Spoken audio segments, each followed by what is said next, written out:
son played football at the University of Texas. So it would mean a lot to you if they were to go and win championship next year. Would it mean a lot to you if they were going to win a championship? Oh, I just enjoy watching them. I don't know that I get tied into any one team, pro or college. And just on Notre Dame, just quickly, I know you had many famous battles with them over the years. What do you think Notre Dame, sorry. What do you think they need to do to go into the next level? Because they got to the final this year but just missed out. What do you think they need to do to kind of go to the next level? Well, I think any team that's come up short, they just need more players.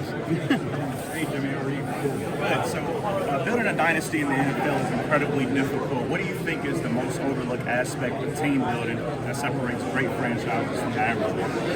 I think the great franchise is that they have players that are clutch players that are smart players. They don't make a lot of mistakes. And you look at every game, the mistakes are what determines the outcome, turnovers, etc. So having players that don't make mistakes, that's the key. Hey, Jimmy, I got to tell you, I live in South Florida, Deerfield Beach, Right. and every time we go to Key West, I always make a stop to go to your restaurant, Right. and I think it's the best darn food on the planet, and I always keep going there. The only thing I have left is maybe do an interview with you one day. Maybe I'll get lucky enough to do it. Being from the Miami area and, of course, Metro Detroit, I've got to ask you, how does it feel for you to be one of the few coaches to ever win a national championship in college and a Super Bowls in the NFL? Well, of course, it puts me in a league status, but I think even more than that, I won a national championship as a player. Okay. Before I won a national championship as a coach, and then, of course, the Super Bowls. But it's a great feeling because I had a great run, had great players, great assistant coaches, and great friends. Now, do you believe a person is entitled to their opinion? Yes. Okay, good. Then I'm a firm believer that Barry Switzer got his championship ring gift wrapped by you to win that one, and that's just my opinion, okay? And I know you gift wrapped it in. So, I mean, it is what it is. You built that team from nothing. With Barry and I have been close for years, and Barry comes up and he always says, hey, I won it with Jimmy's players, but I could have lost with Jimmy's players too. Hey, Jimmy, what's the hardest thing about being the coach of the Dallas Cowboys that we don't talk about enough? Oh, I think because of the visibility of the Cowboys, everybody's patting you on the back. One week to the next, you're either going to win the Super Bowl or you're the worst team in the world. So I think the visibility is one thing that you've got to deal with, and every team does that go through all. When you look at this Super Bowl, what is the difference to you?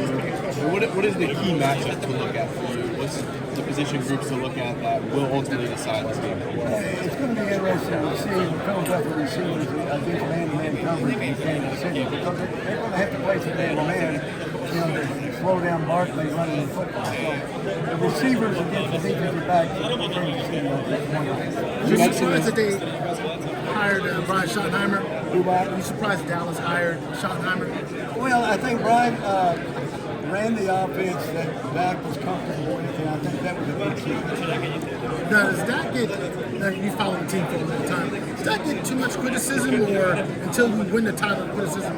I think every quarterback in the league either gets more criticism than they deserve and more credit than they deserve. Jimmy, I've talked to Troy a lot about how he was so close to being a Packer when he came out in the draft, and how they lost that last game of the season, or they won their last game of the season, giving you the #1 pick. Dying to know, if the Packers took Troy with the #1 pick, who are you taking the #2? Oh, I'd have to look back on that. Yeah, Mandarich, Barry Sanders, But we had the first pick, we were going to pick Troy. Right, but thanks to Don Michkowski coming from behind in that last game, right?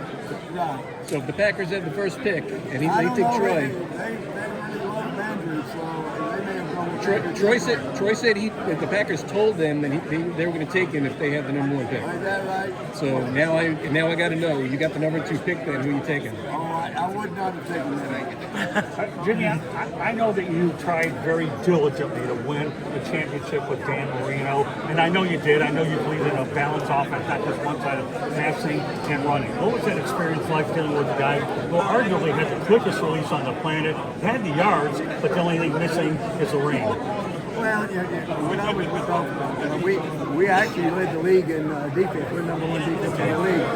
And went to the playoffs 3 straight years, won a couple of playoff games. But, winning the Super Bowl was difficult for anybody.